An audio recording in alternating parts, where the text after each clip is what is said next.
இப்போ கேண்டீன் போகிறோம், நான் இங்கே உட்காந்துருப்பேன், அவங்க அங்கே உட்காந்துருப்பாங்க. அவங்களே வந்து ஊட்டி விடுவாங்க.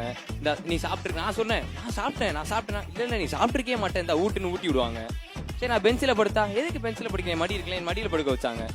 அன்லிமிட்டட் காலுக்கு அர்த்தமே தெரியாது சார் எனக்கு. அவங்க பேசினதுக்கு அப்புறம் தான் அன்லிமிட்டட் காலம் எவ்வளோ நாள் பேசினா போல.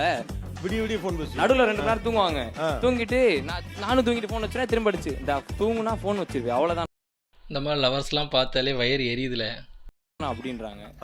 சரி இப்படி போய்கிட்டே இருக்கு. சரி அந்த பொண்ணு லவ் பண்ணாமல இப்படி பண்ண போறாங்க நான் நினைக்க. இப்போதான் ஒரு ட்விஸ்ட். இப்போ நான் குரூப் ஆஃப் ஃப்ரெண்ட்ஸ் சொன்னேன்ல, அவனும் அதுல குரூப்ல ஒண்ணு.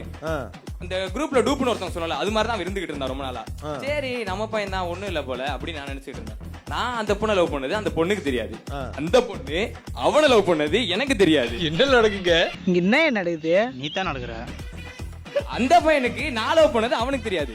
என்னடா குரூப் இது? டேய் என்னடா மானகட்ட குரூப் இது? அவன் பண்ணிட்டு யோசிச்சிருக்காங்க, இவன் பண்ணிட்டு அவசிச்சிருக்கா, அந்த மாதிரி தான் இருக்கு. ஒண்ணுமே புரியலடா. என்னங்க எனக்கு ஒண்ணுமே புரியல. அதுதானப்பா எனக்கும் புரியல. இல்லை எனக்கு புரியல. சும்மா இருக்க மேலே லவ் வருது, அவனுக்கு எதுவும் பண்ண மாட்டாங்க, ஃப்ரெண்டுக்கு எல்லாம் பண்ணுவாங்க.